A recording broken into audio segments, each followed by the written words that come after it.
right, 25 minutes before 11 o'clock. Thank you for tuning in. When you go to Washington, D.C., and you're looking at the different memorials, and the Thomas Jefferson Memorial is what I want to focus on right now, and you'll see why in a second. You look up at that statue of Thomas Jefferson in that memorial, and you're in awe, right? Look at that. Look at that amazing man. I wish I could be as amazing as him. Yeah. And we don't want to take away anything from some of the amazing things he said and some of the things that we hold near and dear as to how this country became what it became. But the man who was represented by that statue standing there was just as fragile, just as fallible as any of us. None of us are created perfectly. And one of his imperfections was that he saw no problem at all with owning other human beings. In other words, he was a slave owner. Yes. Which probably is no surprise to most of you. I think that was a lesson we learned. It took me. I don't think I learned it in school, though, but I think they teach it nowadays. So not only did he have slaves, but he also had slaves that he had relationships with, sexual relationships, at least one that we know of, right? Mm-hmm. And we've had our next guest, Stephen O'Connor, on the phone before, and pretty much everything I've just told you, I learned from Stephen. Yes. He has written this book called Thomas Jefferson, Dreams of Sally Hemings. It's an historical fiction novel. Don't let the word fiction fool you, though. He has done his research. He has just taken this story and probably fit into it the most likely scenarios of things that happened back in those days. Stephen O'Connor is an historian. He's a contributor to The New Yorker, the best American short stories, and he's on the phone. Let's not make him wait any longer. Good morning, Stephen. How are you? Good morning. It's a pleasure to be here. Where are you? Where are you calling from? I'm calling from New York City. Oh, okay. Excellent. We do hold up our founding fathers as if they were something demigods. Is that the word, demigod? Yes. Well, anyway, we hold them up beyond maybe, not that they don't deserve it, but, they had their issues as well. I mean, there's probably not a person out there who doesn't. Of course not. I mean, in a way, one of the main focuses of this novel is simply about the fact that we all live with contradictions within our character. We all have, strengths and weaknesses, failings. Yeah. And it's about, the Jefferson, I think, had some particularly intense and dramatically contrasting strengths and weaknesses.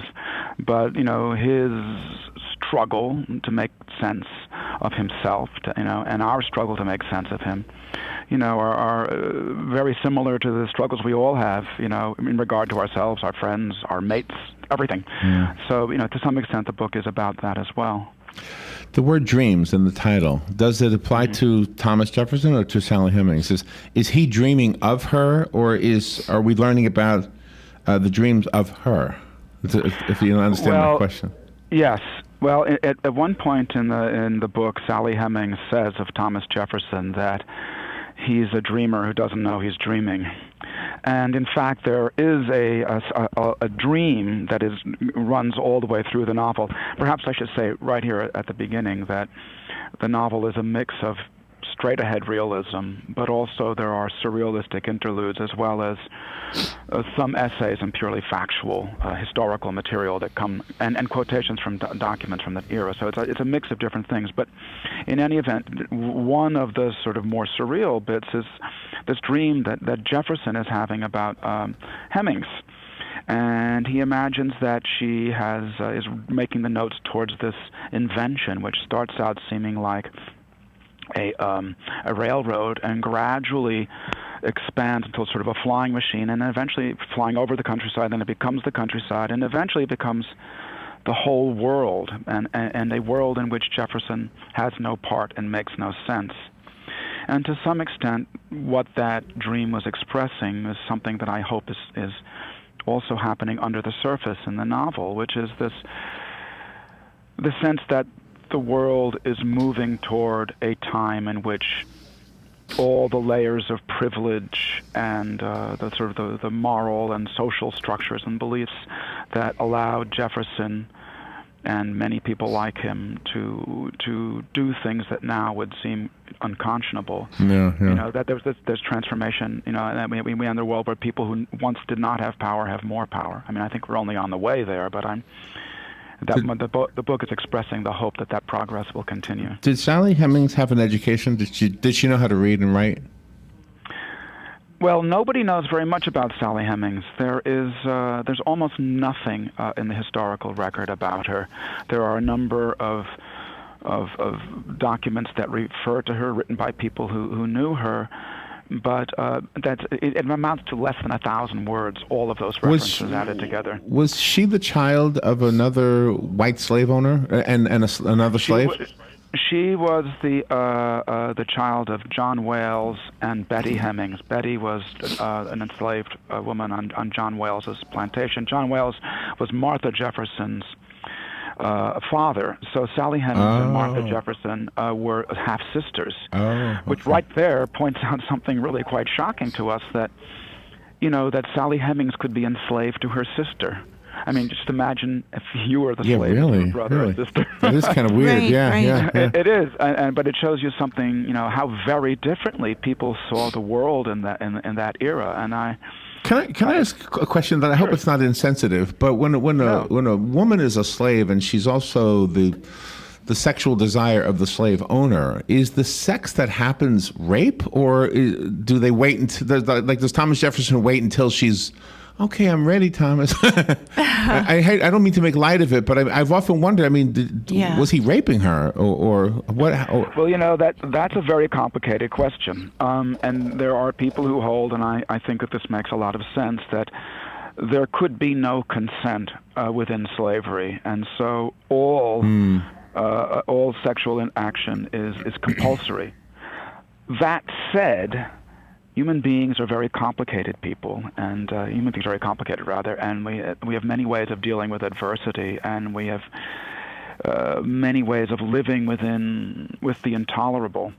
And one of the things that first got me interested in this piece was when I read that there is evidence that the bond between Jefferson and Hemings was not entirely negative, and there's a lot of evidence of that, but the most compelling piece for me was when I read that when Sally Hemings left Monticello after Jefferson's death, she took 3 things with her: his spectacles, an inkwell, and a shoe buckle. And my thought was, why would she want these tokens of his sort of intimate physical being? Things connected with his being a writer too, I have to say, if her life with him had been just sheer torture. And so I began to think about, well, what could that relationship have been? Was it love? Was it the Stockholm Syndrome, which, as you may know, is this phenomenon in which people who have been kidnapped to identify or even to some extent fall in love with their kidnappers. Or was it something in between? Is it a mix of good and evil, or is it just some sort of a entirely separate pathological condition? And so that, it was the notion of investigating the complexity of this bond that we generally celebrate as one of the finest things of human existence, but that also had its dark sides.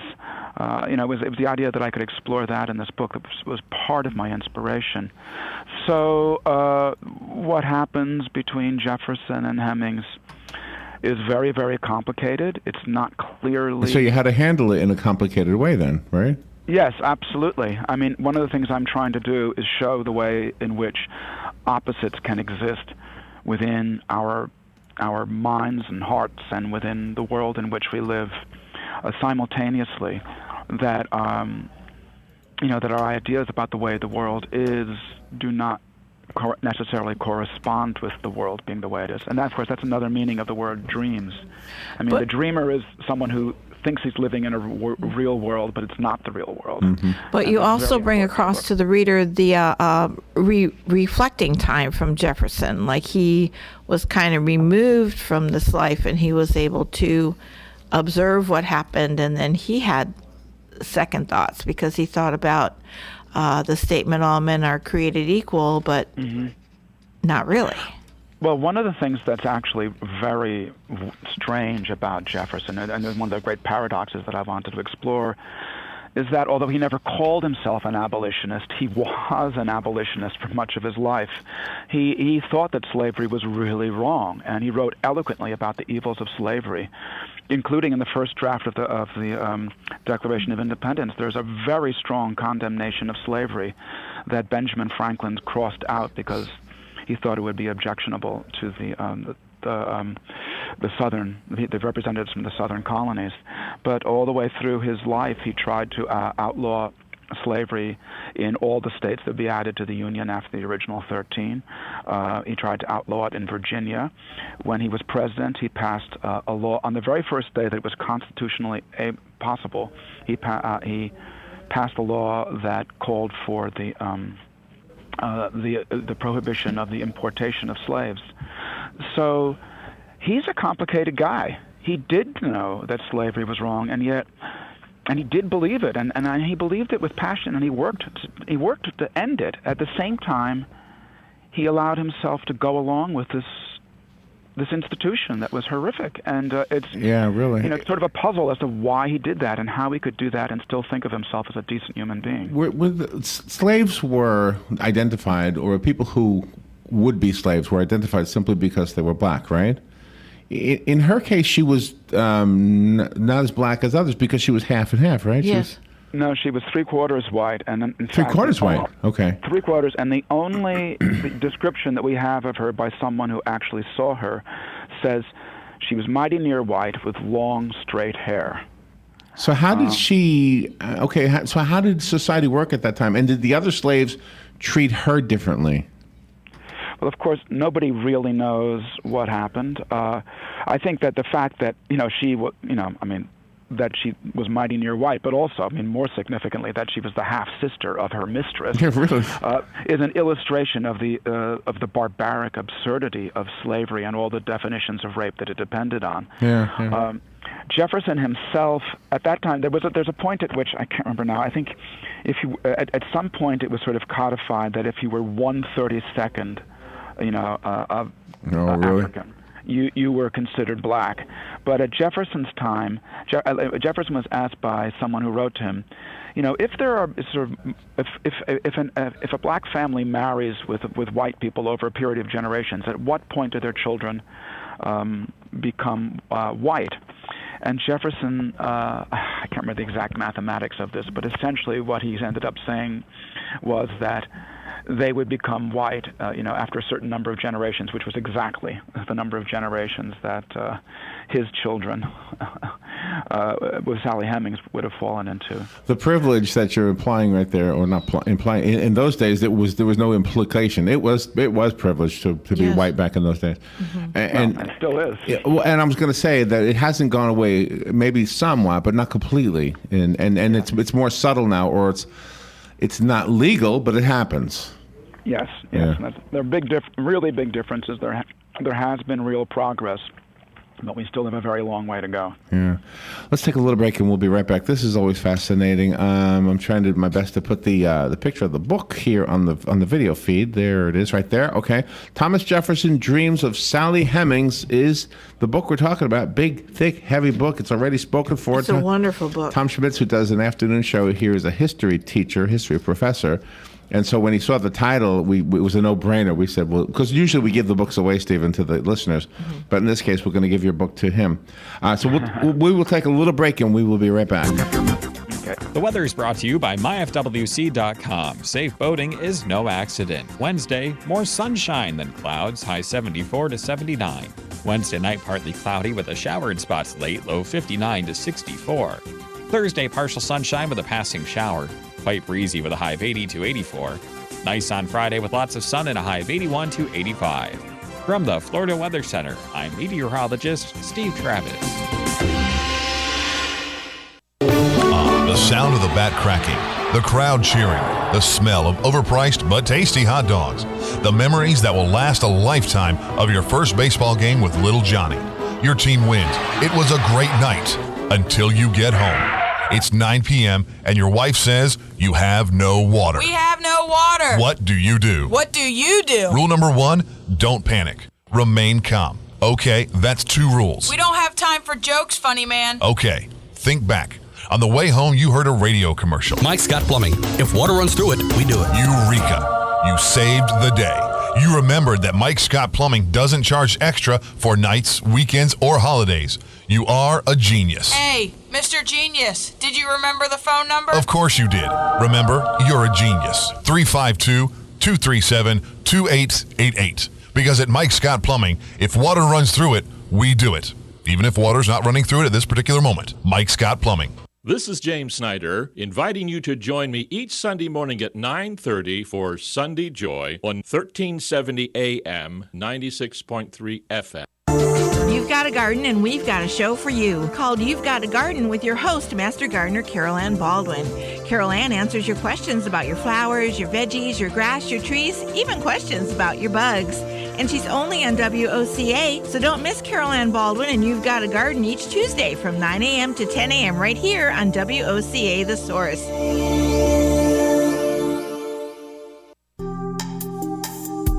Career Source Citrus Levy Marion brings together business and community partners, economic development leaders, and educational providers to connect employers with qualified, skilled talent and job seekers with employment and career development opportunities. Tune in the first and third Wednesday of each month at 9:30 a.m.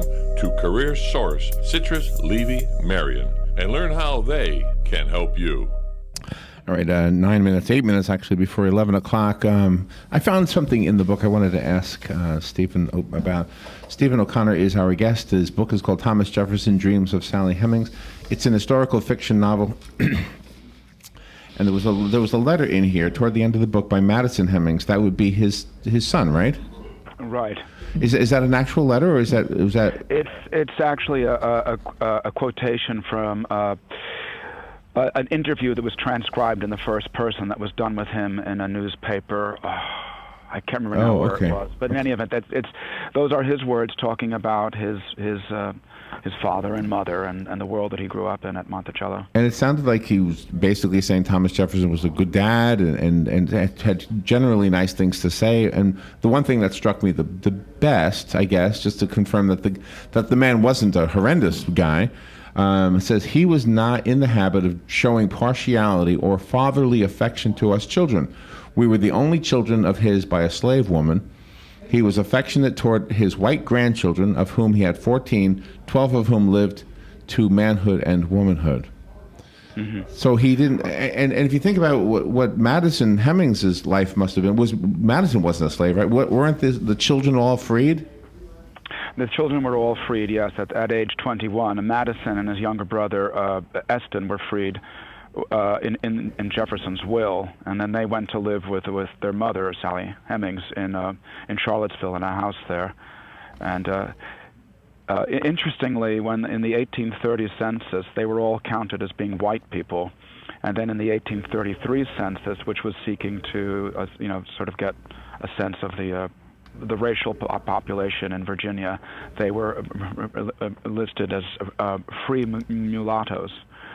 So there's something that shows you something about the ambiguity of their identities. Yeah, remind me what mulatto means. I can't remember. It's mixed race. Right. Oh, okay. I know I heard the word before, but it was just drawing a blank for me.